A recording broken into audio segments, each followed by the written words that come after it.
Bun, mă, tată, tortul ăsta, mă. Adevărat. Suc ai? Pepsi? Îți dau de ăsta? Nu mai are fata mea Pepsi?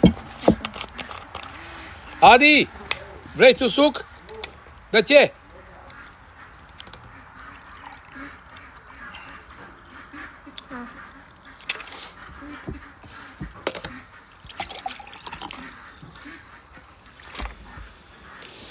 Petrișoare, Petrișoare, ieri a fost o zi tare mare, azi e una mai puternică dezvoltată, e o sărbătoare unicată.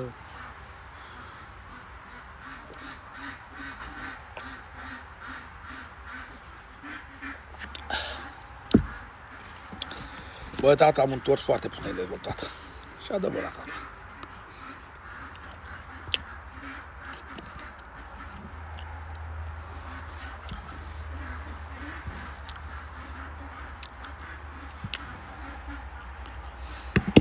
Bun.